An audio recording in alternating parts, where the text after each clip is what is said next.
사랑과 은혜가 풍성하신 아버지 하나님, 오늘도 우리 한소망 모든 가족들을 사랑하시사 새벽부터 아버지 하나님의 전에 나와 예배를 올릴 수 있게 하심에 너무나 감사드립니다. 특별히 종려주의를 하루 앞둔 오늘 아버지 앞에 더욱더 무릎 꿇고 나아가오니 이 새벽부터 아버지 앞에 나온 모든 가족들을 특별히 더 많은 축복으로 함께하여 주시옵소서. 예배의 모든 순간 동안 아버지 하나님을 간구하고 나아가오니 아버지 하나님, 우리의 모든 예배 순간순간 기도 제목 하나하나 아버지 하나님께서 들어주시고 우리 삶 가운데 함께하여 주시옵소서. 너무나 사랑하고 감사드리며 오늘도 살아계셔서 함께하실 예수 그리스도의 이름으로 기도드렸습니다. 아멘.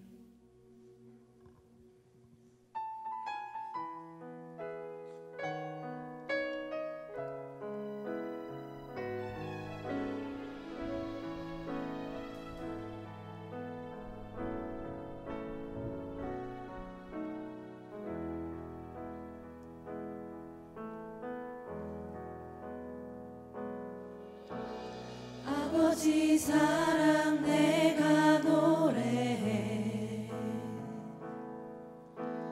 아버지 은혜 내가 노래해. 그 사랑 변함없으신, 거짓 없으신, 성실하신 그 사랑.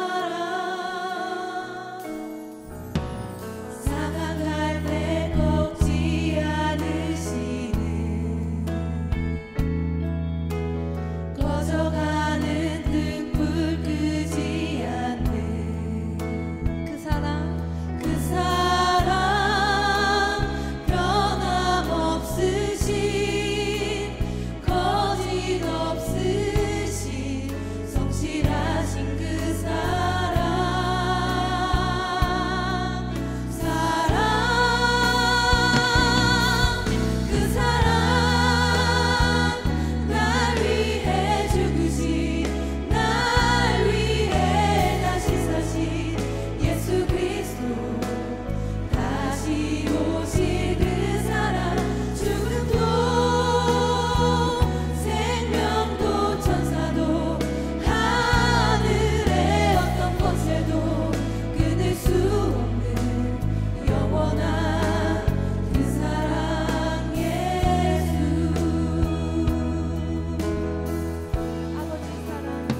지난 우리 세일의 특별 새벽 기도를 허락하신 하나님께 함께 기도합시다. 지난 2주간을 인도하신 하나님 아버지 감사합니다. 이제 남은 한 주간도 인도하여 주셔서 우리 모두 승리하게 하여 주옵소서. 하나님, 우리에게 바른 성도관, 교회관을 허락하여 주셔서 이 시대를 바르게 살아낼 수 있도록 우리를 붙들어 주옵소서. 오늘 말씀 전하시는 허유원 목사님 능력으로 역사하여 주옵소서. 우리 주여 한번 부르고 기도합니다. 주여! 하나님 아버지, 지난 2주간 동안 우리를 붙드신 하나님 아버지께 감사 찬송 올려드립니다. 새벽을 깨우며 주의 전으로 나오게 하여 주시고 하나님의 은혜를 사모하며 울부짖어 기도하며 입을 크게 열려 하나님 앞에 나아가게 하심을 감사합니다. 하나님 아버지, 남은 한 주간도 저희 한 사람 한 사람 붙들어 주옵소서. 어린 심령부터 노인에 이르기까지 우리 하나님 강건하여 주셔서 우리가 정말 주님의 귀한 말씀을 듣고 깨닫고 하나님 그것을 기도 제목 삼으며 이 시대 가운데 우리가 어떻게 살아야 하는지를 깨닫는 귀한 시간 되게 하여 주옵소서. 하나님, 우리를 땅의 성도라 불러주셨습니다. 거룩한 물이라 불러주셨사오니 하나님 그 이름에 합당하게 살아갈 수 있도록 역사하여 주옵소서. 능력을 주시고 하나님 우리를 붙들어 주시옵소서. 이 시대를 이겨나갈 수 있도록, 죄를 이겨나갈 수 있도록 하나님 우리와 함께하여 주옵소서. 바른 교회관 가지고 하나님 주신 이 땅의 사명들을 다할 수 있도록 우리 교회를 하나님 아버지 주님이 기뻐하시는 교회로 세워 주시옵소서. 하나님 아버지, 말씀을 들을 때에 우리 속에 하나님 아버지의 음성이 들리게 하여 주시고 우리 속에 아버지 하나님 새로운 가치관들이 심어지며 이 시대를 이겨나갈 수 있는 능력을 무장하는 귀한 시간 되도록 우리 하나님 아버지 함께하여 주옵소서. 오늘도 우리 가운데 임하여 주시옵시고 한 사람 한 사람 기도하며 하나님의 보좌 앞으로 나아가는 영광스러운 시간이 되도록 역사하여 주옵소서. 우리를 통해 영광 받아주시며 하나님 아버지, 우리 가운데 하늘 문이 열리는 놀라운 시간 되도록 역사하여 주옵소서. 은혜를 구합니다. 말씀 전하시는 목사님 성령으로 충만케 하여 주시고 하나님 아버지, 그 입술을 통해 오늘 들려주시는 말씀을 우리가 아멘으로 받고 삶으로 실천해낼 수 있도록 역사하여 주옵소서. 이 모든 말씀 예수 그리스도의 이름으로 기도합니다. 아멘. 오늘 우리에게 주시는 하나님의 말씀은 에베소서 4장 17절부터 32절의 말씀입니다. 하나님의 말씀을 봉독합니다. 그러므로 내가 이것을 말하며 주 안에서 증언하노니 이제부터 너희는 이방인이 그 마음에 허망한 것으로 행함같이 행하지 말라. 그들의 총명이 어두워지고 그들 가운데 있는 무지함과 그들의 마음이 굳어짐으로 말미암아 하나님의 생명에서 떠나 있도다. 그들이 감각 없는 자가 되어 자신을 방탕에 방임하여 모든 더러운 것을 욕심으로 행하되 오직 너희는 그리스도를 그같이 배우지 아니하였느니라. 진리가 예수 안에 있는 것 같이 너희가 참으로 그에게서 듣고 또한 그 안에서 가르침을 받을진대 너희는 유혹의 욕심을 따라 썩어져가는 구습을 따르는 옛사람을 벗어버리고 오직 너희의 심령이 새롭게 되어 하나님을 따라 의와 진리의 거룩함으로 지으심을 받은 새 사람을 입으라. 그런즉 거짓을 버리고 각각 그 이웃과 더불어 참된 것을 말하라. 이는 우리가 서로 지체가 됨이라. 분을 내어도 죄를 짓지 말며 해가 지도록 분을 품지 말고 마귀에게 틈을 주지 말라. 도둑질하는 자는 다시 도둑질하지 말고 돌이켜 가난한 자에게 구제할 수 있도록 자기 손으로 수고하여 선한 일을 하라. 무릇토록 말은 너희 입 밖에도 내지 말고 오직 덕을 세우는 데 소용되는 대로 선한 말을 하여 듣는 자들에게 은혜를 끼치게 하라. 하나님의 성령을 근심하게 하지 말라. 그 안에서 너희가 구원의 날까지 인치심을 받았느니라. 너희는 모든 악독과 노함과 분냄과 떠드는 것과 비방하는 것을 모든 악의와 함께 버리고 서로 친절하게 하며 불쌍히 여기며 서로 용서하기를 하나님이 그리스도 안에서 너희를 용서하심과 같이 하라. 아멘. 하나님 아버지, 문득문득 잠들어 있는 우리를 깨우시고 우리의 영혼에 성령의 기름을 부어주셔서 우둔한 발걸음이 원방으로 멀어졌던 우리의 발걸음이 주의 전을 향할 수 있도록 하나님의 선한 기회를 주셔서 주여 감사합니다. 우리 속에 꺼진 성령의 불이 새롭게 타오르게 하여 주시옵시고 주님을 사랑하는 열정이 새로워지는 기회가 되게 하시며 하나님과 가까이 친밀감을 회복하는 기회가 되게 하여 주시옵소서. 하나님, 우리가 하나님을 얼마나 사랑하는지, 하나님의 도움이 없이는 우리가 아무것도 할 수 없다는 사실을 너무나도 잘 알기에 하나님을 구합니다. 성령님을 우리가 환영하고 사모하고 기다립니다. 하나님, 이 시간 우리 가운데 임재하여 주시옵소서. 우리 교회 주인이, 우리 가정의 주인이, 우리 인생과 우리가 하는 모든 일들의 주인이 오직 하나님 한 분 되심을 우리가 고백합니다. 주여, 우리 마음의 문을 활짝 열어싸오니 중심에 좌정하시사 우리를 통치하여 주시옵소서. 하나님 아버지, 때로는 죄에 물들고 때로는 상처로 얼룩지는 우리를 불쌍히 여겨 주시사 우리의 속사람을 강건케 하여 주시옵소서. 우리의 마음 중심에 주님을 다시 한번 모시는 귀한 아침 되게 하여 주시옵소서. 마음 상한 사람 있습니까? 근심과 염려에 사로잡힌 사람 있습니까? 불안과 공포 때문에 밤을 지새우는 사람 있습니까? 세상의 짐이 무거워서 허덕이는 사람 있습니까? 이 시간 십자가 밑에 온갖 우리의 짐들이 굴러 떨어지는 이 시간 되게 하여 주시옵소서. 육신에 병든 사람, 가족 중에 아픈 사람이 있어서 힘겨워하는 사람이 있습니까? 이 시간 나사렛 예수님의 이름으로 명하노니 온갖 병만은 물러갈지어다. 하나님이 만들었던 원래 건강한 그 모습으로 회복될 것을 우리 주님 예수 그리스도의 이름으로 명하노라.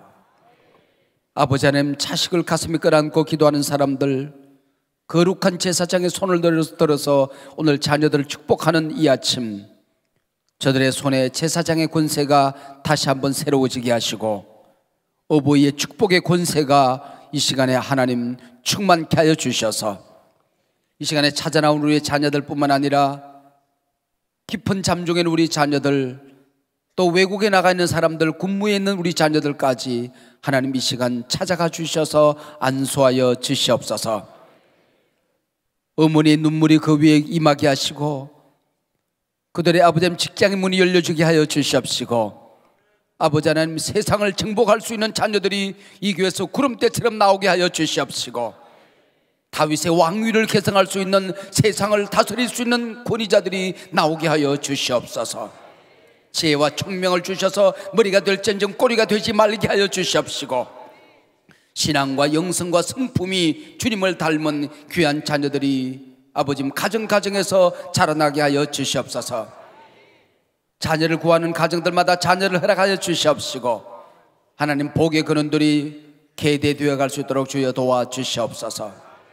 이 시간도 예물을 올려드리는 신선한 손길이 싸우리 하나님 저들의 정성에 갚아주시옵시고, 오늘의 문을 여시사 오늘 아버지 하나님 이 기도회가 말씀으로 충만, 기도의 권세로 충만, 기쁨으로 가득하고 감사로 가득한 이 아침 되게 하시옵소서. 감사하오며 예수님 이름으로 기도하옵나이다. 아멘. 할렐루야. 복된 이 아침입니다. 여러분, 지난 한 주간도 참 귀한 일들이 많았을 터인데 또 내일 고난주간이죠, 그죠?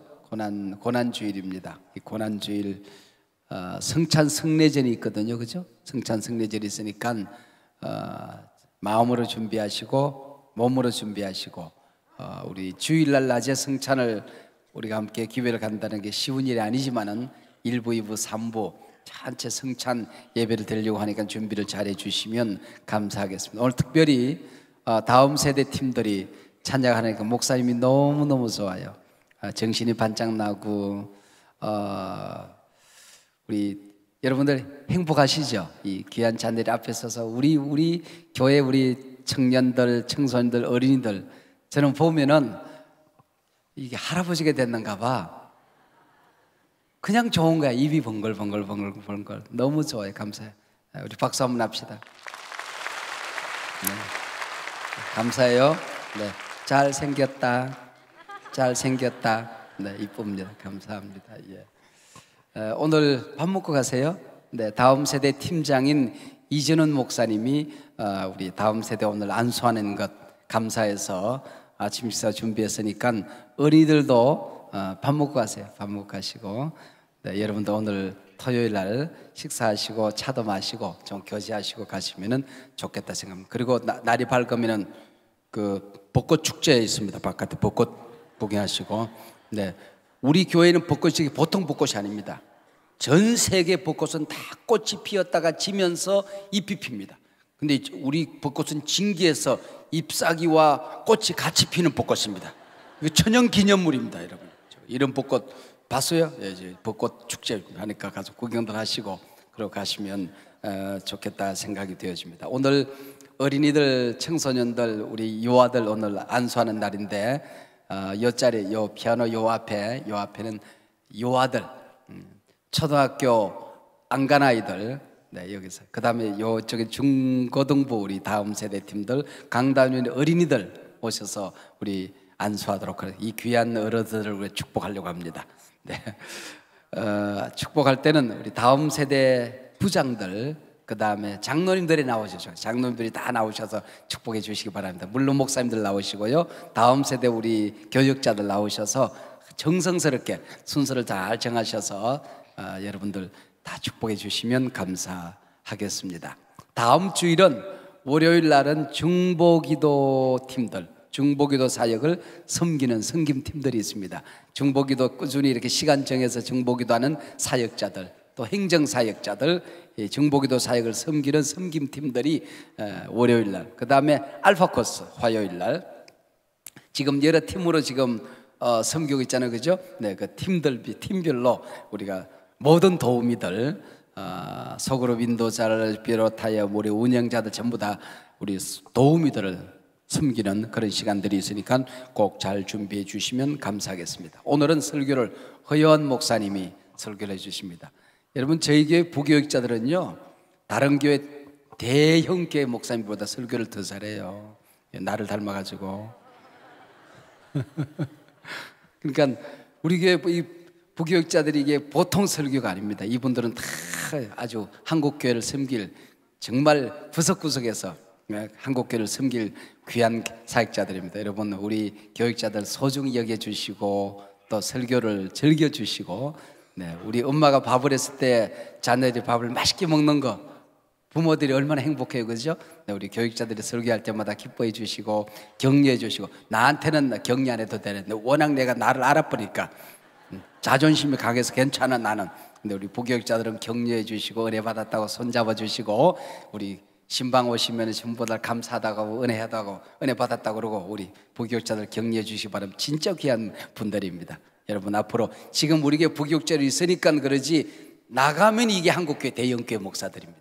나갔다 그러면 그 지역의 최고의 교회를 섬길 분들인가 보세요. 두고 보세요. 거짓말인지.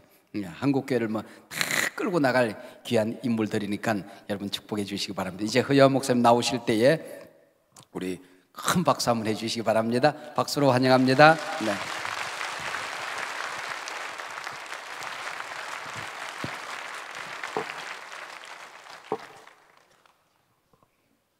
감사합니다.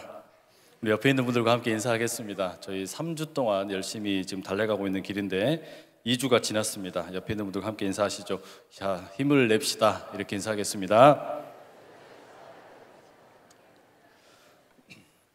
저는 중학교 입학을 하기 전에, 그러니까 이제 중학교 1학년이 되기 전에 초등학교를 졸업하고 처음으로 그 학원이라는 데를 가봤습니다.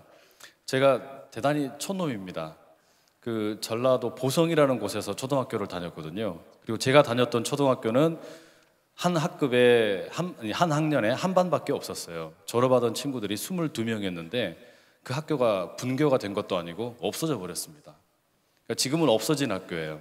그런데 그 학교에서 부모님이 이제 읍내로 중학교를 보내려고 하니까 이게 과연 제대로 따라갈까 싶어서 그 할아버지가 계시는 순천이라는 곳으로 저를 한 달 동안 이 특별 이 훈련을 시키러 보내셨습니다. 그래서 거기서 이제 학원을 다니게 되었는데 처음으로 뭐 영어 학원, 수학 학원을 이렇게 다니게 되었어요. 아, 신기하더라고요. 이게 먼저 이렇게 미리 배운다는 게 너무너무 신기했습니다. 그리고 거기서 새로운 친구들을 만나기도 하고 아주 재밌었습니다. 이제 한 달이 지나서 중학교를 입학을 했고요. 그리고 이제 수업 시간이 되었어요. 영어도 배우고 수학도 배웁니다. 그런데 이 선생님들이 가르치는 것이 너무 우스워요. 왜냐하면 저는 이미 한 달 전에 다 배웠으니까요. 이게 너무 우습다는 생각이 드는 겁니다. 그래서 선생님들이 가르치면 뭐 우리 학원에서 가르치던 것보다 더 못 가르치시네, 이런 생각이 들면서 그냥 콧방귀를 뀌었습니다. 그런데 이제 중간고사를 치를 때쯤 되어가지고 제가 아주 뒤통수를 맞았는데, 너무 쉽게 봤다가 아주 그냥 형편없이 성적이 나온 겁니다. 제가 생각하기에는요, 여기 청소년들 나오고 또 우리 어린이도 나오고 했는데 선행학습이라는 것이 그렇게 썩 좋은 것 같지는 않습니다.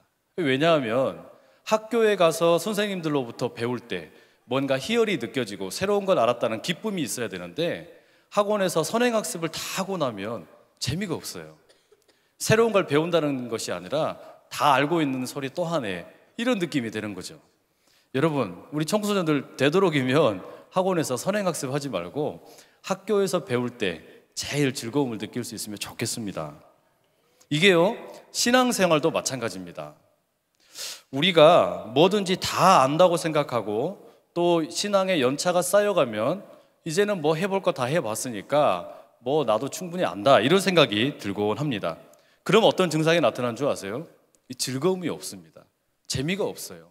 예배를 드려도 감격도 없고, 옆에서 혹여나 누가 눈물을 흘리거나 또 감격하거나 이러면 아유, 부단을 떤다, 유난을 떤다, 이런 생각이 막 들기도 하고 이럴 수도 있는 거예요.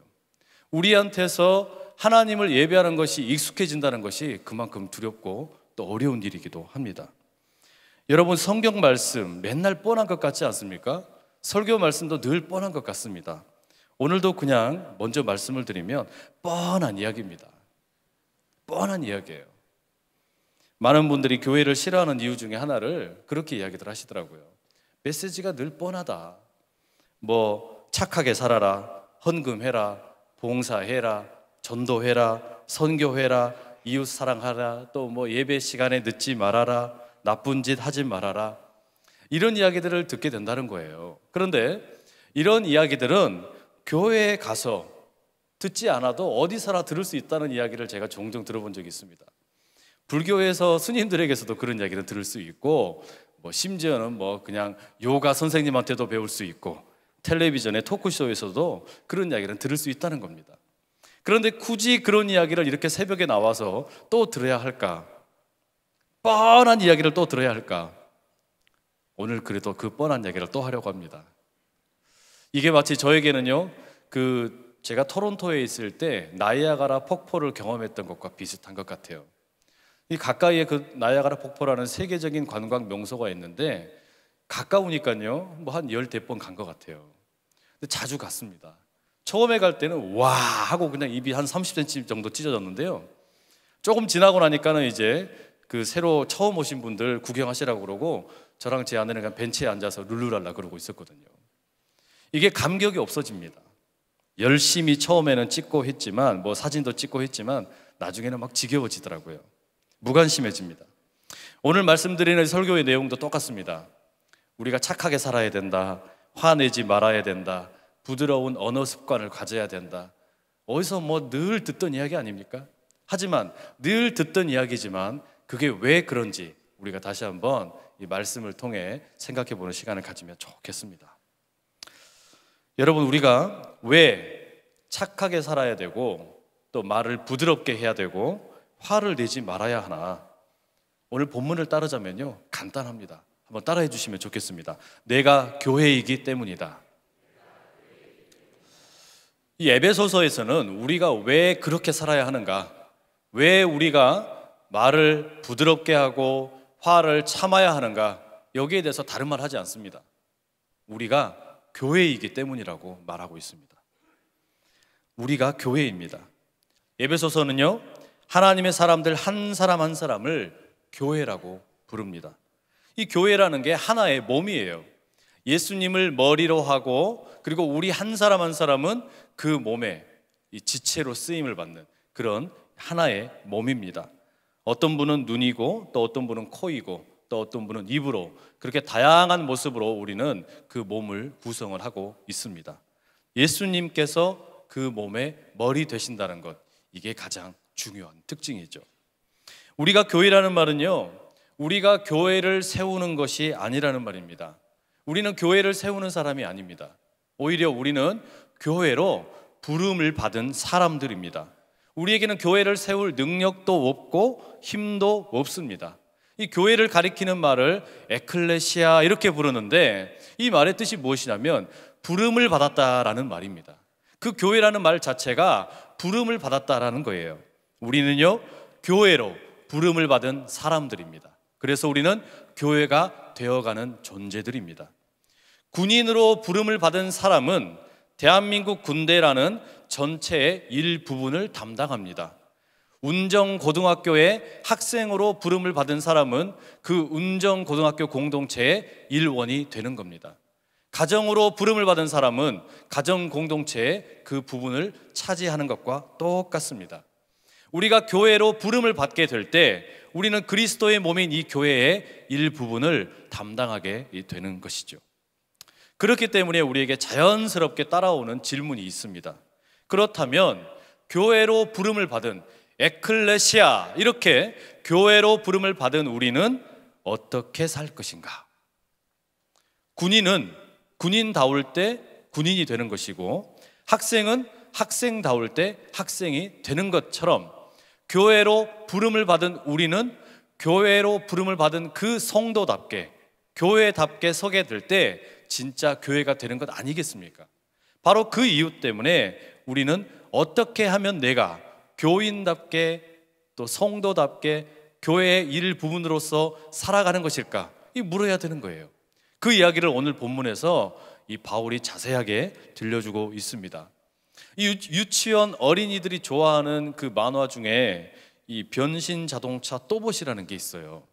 거기에는 또봇 X도 있고 또봇 Y도 있고 또봇 Z도 있습니다. 다양한 종류의 그 변신 자동차들이 나오는데, 거기에 나오는 이 부름받은 또봇 자동차들은 절대로 나쁜 짓을 하지 않아요. 거기에 나오는 이 또봇 자동차들은 다 착한 일을 합니다. 누군가 어려운 일이 생기면 달려가서 도와주고 나쁜 악당은 무찌르고, 그게 그렇게 부름을 받은 또봇 자동차의 이 운명입니다. 마찬가지예요. 우리도 교회로 부름을 받았는데 그 부름에 합당하게 사는 것, 어떻게 살아야 하느냐, 이 이야기를 우리가 함께 하려고 하는 것입니다.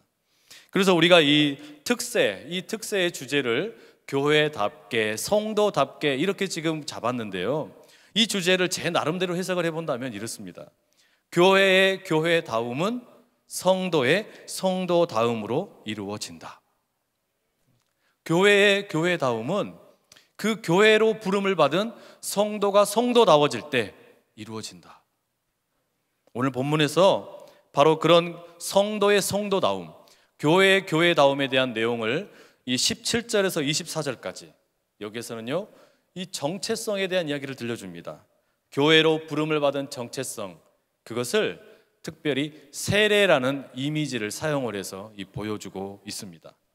이 세례라는 것이 본래 이 물을 그냥 뿌리는 것이 아니라 우리 몸 전체가 이 물 속에 빠지는 의식입니다. 물 속에 우리 전체를 담그는 의식입니다. 왜 그렇게 하는가 하면, 그렇게 우리가 물 속에 들어가면서 나의 옛 자아는 죽고, 그리고 그 물 속에서 다시 빠져나올 때 새로운 자아가 되었다라는 것을 보여주는 아주 중요한 의식이죠. 그래서 세례는 단지 내가 이 물로 한번 샤워를 하는 것이 아니고, 내가 완전히 존재 자체가 바뀌었다라는 것을 보여주는 사건입니다. 세례는 다른 말로 하면 내가 교회가 되었다는 것을 보여주는 공적인 의식입니다. 여러분은요 세례를 받으시면서 이제 교회가 되시는 겁니다.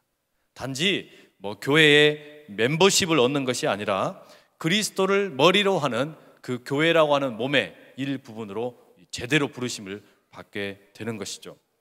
이 본문에서는 이 4장의 17절에서 24절까지는 이 이미지, 세례의 이미지를 헌 옷, 옛날 옷과 새 옷으로 이렇게 비유를 해놓고 있습니다.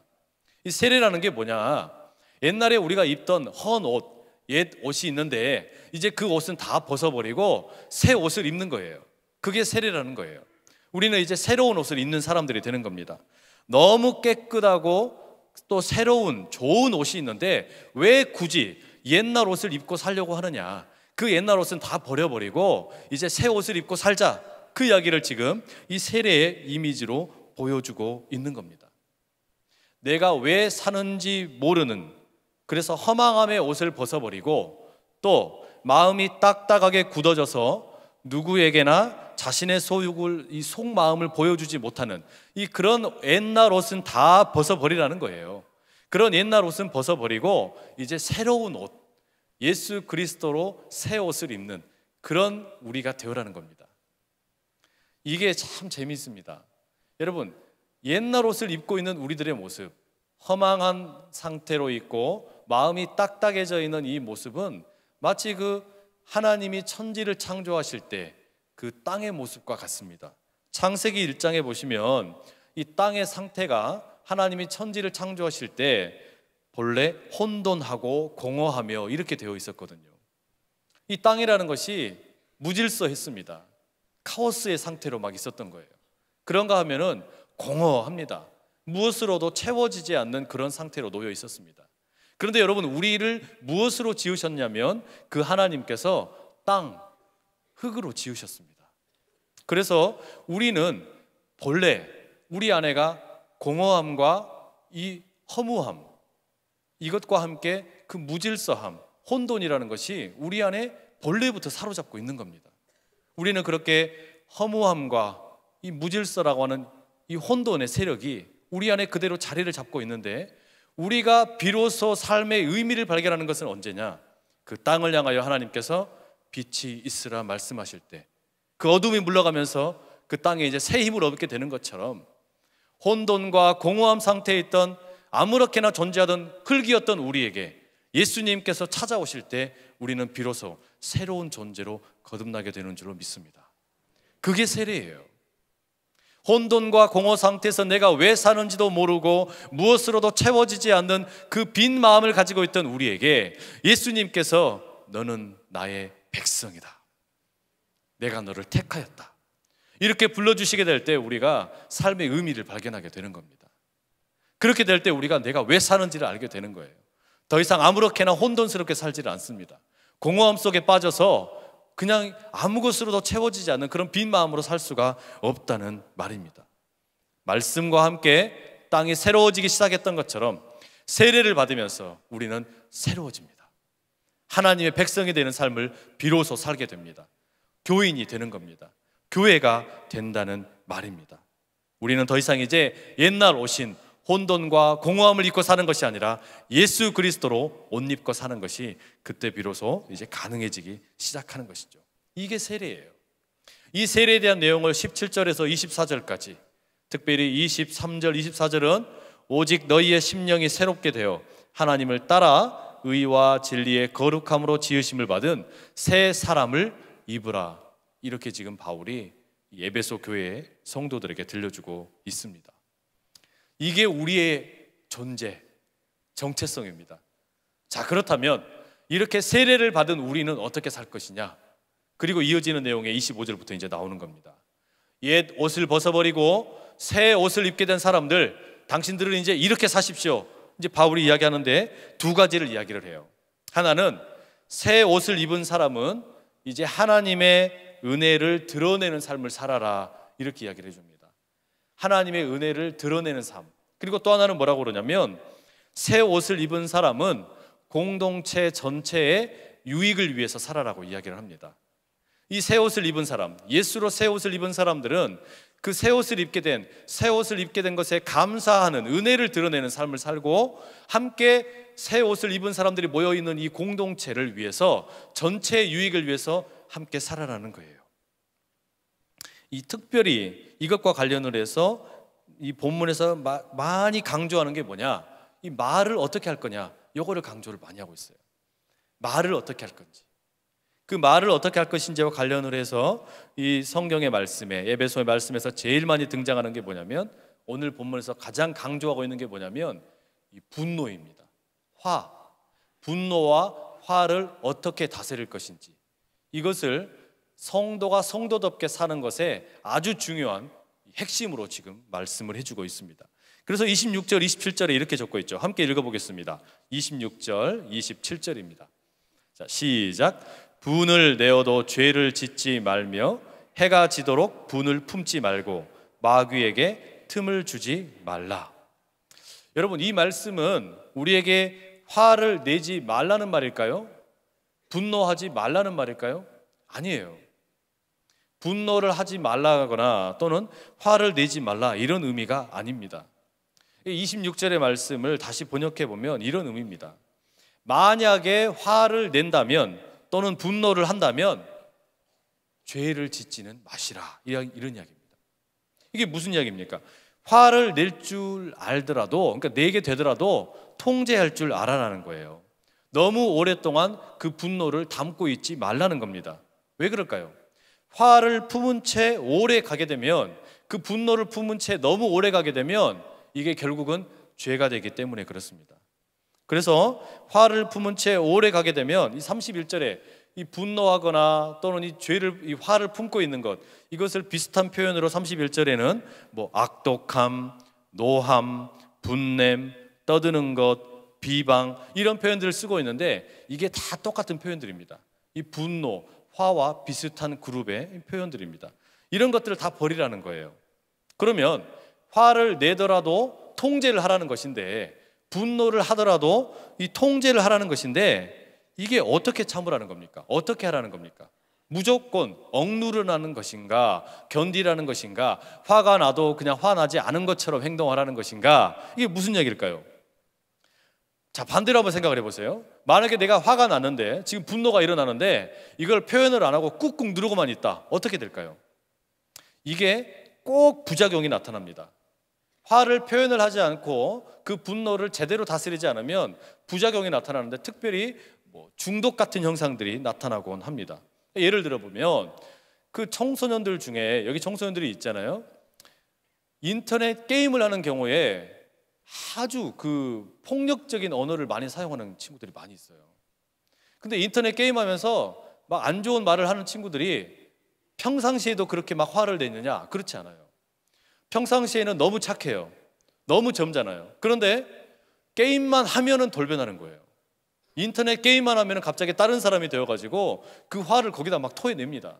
연예인들 어떤 가십거리 기사만 있으면 가가지고 막 화를 내면서 거기다 막 댓글을 달고, 내가 좋아하는 스포츠 팀이 지면은 가가지고 그 지게 된 팀 원인, 그 선수를 막 비방을 하고 분노를 퍼붓습니다. 평소에는 멀쩡해요. 그런데 이상하게 그런 그 게임을 하거나 인터넷을 할 때 그런 경향들이 드러나게 되는 경우들이 있습니다. 왜 그럴까요? 평소에 다른 사람들과 함께 있을 때 이 화를, 분노를 표출하는 방법, 건강하게 그것을 드러내는 방법을, 표현하는 방법을 익히지 않았기 때문에 그렇습니다. 요즘에 이제 특히 또 잘 등장하는 표현 중에 황혼이혼이라는 것이 유행처럼 번지고 있지 않습니까?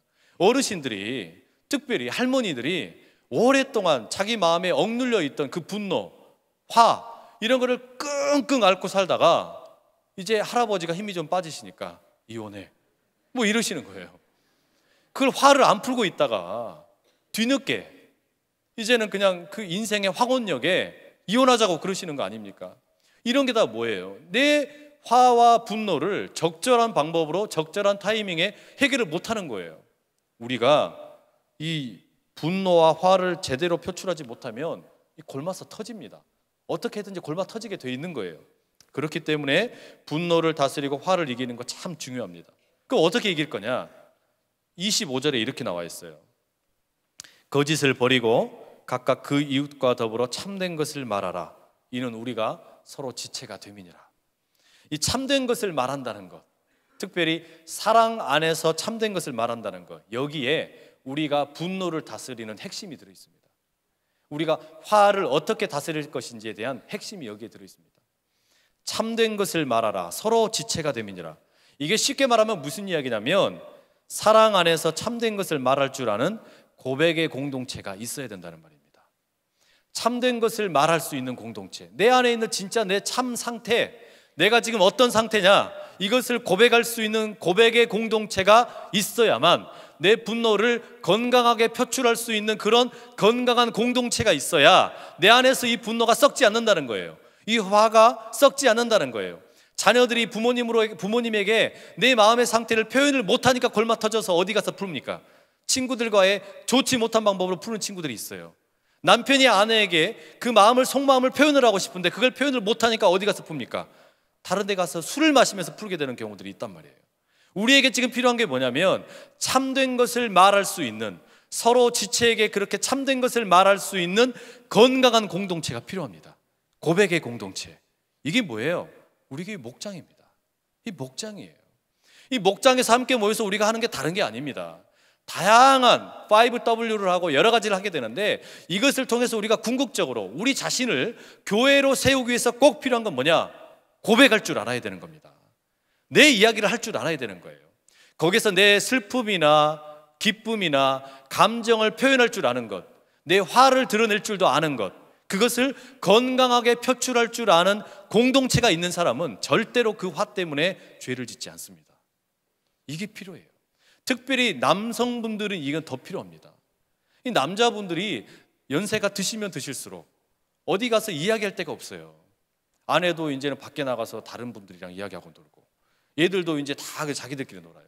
그 남자는 어떻게 됩니까? 직장에서 일하고 돌아와서 어디 갈 데가 없어요. 뭘 하고 있어야 될지를 몰라요. 그래서 늘 그냥 혼자 있다가 자기만의 세계 속에 막 갇히기 시작을 합니다. 그리고 엉뚱한 데 가서 이 분노를 풀거나 화를 풀거나 이 마음을 드러내려고 하는 거예요. 이게 문제입니다. 고백의 공동체가 꼭 있기를 여러분 축복합니다. 여러분의 목장이 고백의 공동체로 변화될 수 있기를 축복합니다. 참된 것을 말할 수 있는 고백의 공동체가 된다는 것, 얼마나 멋진 일인지 모릅니다. 교회 안에서 건전하게 건강하게 내 마음을 표현할 수 있는 공동체가 있다는 것, 이거 기가 막힌 일입니다. 이 교회에서 내가 찾아가서 내 마음을 드러내고 그 마음을 표현하게 될 때 진짜 하나님의 능력이 나타나게 되는 겁니다. 분노가 지배하면 공동체가 무너집니다. 하지만 사랑이 지배하면 공동체 안에 치유와 회복이 일어날 줄로 믿습니다. 그래서요, 그 새 옷을 입은 우리들의 습관, 우리가 교회다워진다는 것, 성도가 성도다워진다는 것, 핵심이 여기 있습니다. 분노를 건강하게 통제할 줄 아는 것, 고백의 공동체를 만드는 것, 오늘은 바로 거기에 우리가 집중할 수 있기를 원합니다. 이 예수님께서 화를 내셨죠. 분노하셨어요. 예수님께서 특별히 그 성전에 들어가셨을 때 그 성전 안에서 장사하는 사람들을 보시면서 많이 화를 내셨습니다. 그 성전을 깨끗게 하는 사건을 가장 잘 보여주는 성경이 이 요한복음 2장입니다. 그런데 요한복음 2장에 보시면 예수님이 열받으셔가지고 화를 내시는데 이 장사하는 사람들을 막 쫓아내시죠. 채찍을 만들어서 소를 쫓아내고 또 양을 쫓아냅니다. 그 돈을 쌓아놓고 있던 상을 다 들어엎습니다. 그런데요, 비둘기를 파는 사람들에게는 뭐라고 하신 줄 아세요? 비둘기를 들고 나가라, 이렇게 이야기했어요. 왜 그러셨을까요? 분노하셨어요. 화가 나셨어요. 하지만 예수님이 이것을 가지고 다른 사람들에게 피해를 입히지는 않으시는 거예요. 소를 쫓아내거나 양을 쫓아내면 밖에 나가서 찾으면 됩니다. 돈 엎어진 거 다시 주우면 됩니다. 하지만 비둘기를 만약에 날려버리면 어떻게 돼요? 이건 찾을 길이 없어요. 그래서 예수님이 어떻게 하신 겁니까? 비둘기 파는 상인들에게는 그냥 들고 좋은 말 할 때 나가라, 이렇게 표현하셨단 말이에요. 이게 우리가 배워야 될 거예요. 예수님은 화를 내시면서도 그 분노를 통제할 줄 아셨다는 말이에요. 우리를 향해서 예수님은 친절하게 그리고 또 불쌍히 여기시면서 용서를 하셨습니다. 예수 안에 사는 우리들, 그렇게 세례를 받은 우리들도 서로에게 부드러운 말로 친절과 또 용서하고 그리고 서로를 향하여 불쌍히 여길 줄 아는 그런 교회다운 교회, 성도다운 성도가 되기를 간절히 축복합니다. 말씀을 맺겠는데요, 우리 다음 세대와 또 우리 자신을 한번 돌아보십시오. 여기 앉아있는 다음 세대들 너무 불쌍해요. 입시에 찌들려서 삽니다. 학원에서 학교에서 배우는 거 다른 거 없어요. 늘 계속해서 네가 잘해야 출세한다, 세상에서는 네가 아무튼 뭔가 가지고 있어야 출세한다, 이 이야기만 듣고 사는 거거든요. 세상이 가르치는 세계관이 그렇습니다. 과연 우리가 이 자녀들에게 그렇게 가르쳐야 되겠습니까? 교회다운 교회가 되는 것을 우리 자녀들에게 물려줘야 되고, 성도다운 성도가 되는 비결을 우리 자녀들에게 물려줘야 되는데, 고백의 공동체를 우리 자녀들에게 가르쳐야 되는데 다른 거 없잖아요. 하나님의 말씀으로 든든히 설 수 있는 우리 자녀들을 만들어야 될 건 아니겠습니까? 저는 그렇게 생각합니다. 정말 중요한 거는요, 우리가 여러 가지 다양한 거 많이 하는 거 중요하지만 우리 자녀들을 하나님의 말씀으로 든든히 세우는 것, 하나님의 말씀이 이 자녀들에게 뼈대가 되는 것, 자녀들에게 이것이 틀이 되고 어디에서도 결코 빼앗길 수 없는 기준이 되는 것, 내 삶의 선명한 기준이 되는 것, 하나님의 말씀이 내 삶의 기준이라는 것, 이것을 제대로 자녀들이 배우게 되면 성도다운 성도로 우리 자녀들이 자랄 줄로 믿습니다. 교회가 그렇게 될 줄로 믿습니다. 사도행전 3장에 베드로와 요한이 그 성전에 기도하러 오후 3시에 올라가다가 치유를 하는 장면이 나오죠. 걷지 못하는 사람에게 은과 금은 내게 없지만 나사렛 예수 그리스도 이름을 명하노니 일어나 걸어라, 이렇게 말씀을 하면서 그 선포를 합니다. 병이 낫지요. 그런데 이 치유가 있기 바로 앞에 뭐가 등장을 합니까? 사도행전 2장의 그 말미에 아름다운 초대교회 공동체의 모습이 나타나요. 날마다 마음을 같이해 성전에 모이고 집에서 떡을 떼고 기쁨과 순전한 마음으로 음식을 먹고 하나님을 찬미하며 온 백성에게 칭송을 받던 그 초대교회 모습, 목장의 모습 아닙니까? 그 모습이 등장한 이후에 기적이 나타나는 거예요. 그 목장의 모습의 그 능력이 바로 그 베드로와 요한의 삶을 통해서 나타나는 거 아닙니까? 우리가 함께 이 시간에 기도할 때 그렇게 기도할 수 있으면 좋겠습니다. 넘어져 있는 다음 세대야 일어나라. 넘어져 있는 우리 자녀들아 일어나라. 우리의 교회에 넘어져 있는 성도 여러분 일어나십시오. 우리 목장 안에 있는 넘어져 있는 여러분 일어나십시오. 신음하는 청년들이여 일어나라. 직장을 구하지 못해서 답답해하는 청년들아 일어나라. 예수님이 함께 하신다. 주님의 이름으로 내가 명한다. 일어나라. 그 하나님의 음성으로, 또 예수님의 음성으로 우리가 함께 기도하는 시간 될 수 있으면 좋겠습니다. 우리 같이 다 함께 일어나셔서 함께 시간을 찬양하면서 기도하면 좋겠습니다. 여러분, 오늘 우리가 함께 기도할 때는요, 우리 다음 세대를 위해서, 그리고 우리 목장의 식구들을 위해서 같이 기도할 텐데, 일어나라, 걸어라. 다음 세대야 일어나서 걷고, 우리 목장아 일어나서 걷고, 그리고 사랑하는 우리 청년들아 일어나 걸어라. 한국 교회야 일어나라. 한소망 교회야 일어나라. 우리 그런 마음으로 함께 이 시간에 찬양하면서 같이 함께 기도하는 시간 갖도록 하겠습니다.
두 손을 들고 이 시간 함께 같이 기도하겠는데요. 우리 함께 하나님 주신 말씀 붙들고 함께 기도하며 나갈 때 우리 이렇게 같이 기도하십시다. 하나님, 저는 성도다운 성도가 되고 싶습니다. 제가 교회다운 교회로, 성도다운 성도로 살아가고 싶습니다. 하나님, 그러하오니 내가 그리스도 예수 안에 있는 삶이라는 것을 잊지 않게 하여 주시옵소서. 우리 그리스도 안에서 나는 새 옷을 입은 사람입니다. 그러니 더 이상 내가 분노에 사로잡혀 살지 않게 해주시고 화에 사로잡혀 사는 것이 아니라 고백의 공동체를 경험하며 그 고백의 공동체를 만들어가는 삶이 되게 하여 주시옵소서. 내 삶을 통해 다음 세대를 일으켜 세우게 하여 주시옵소서. 한소망 교회를 일으켜 세우게 하여 주시옵소서. 우리 목장을 세우게 하여 주시옵소서. 한국 교회를 세우는 일이 우리 손에 달려있는 줄 믿사오니 주여 우리를 일으켜 세워 주시옵소서. 우리를 통하여 새로운 일을 행하여 주시옵소서. 다음 세대여 일어나라. 잠든 청년들아 일어나라. 우리 목장 안에 넘어져 있는 목원들이여 일어날지어다. 우리 그 마음 가지고 이 시간 함께 기도할 때 주여 함께 외치며 함께 기도하며 나가겠습니다. 주여, 아버지 주여, 주여 아버지 하나님, 나는 예수 안에 사는 사람입니다. 예수 안에 새 옷을 입고 살아가는 우리를 주여 불쌍히 여겨주시고 도우소서. 예수 안에 살아가는 삶에 놀라운 우리를 날마다 경험하는 우리가 되게 하여 주시옵소서. 예수 안에 살아가는 삶을 살아가는 새 옷을 입은 사람들이 우리 주여 우리 가운데 일하여 주시옵소서. 함께 하여 주시옵소서. 아버지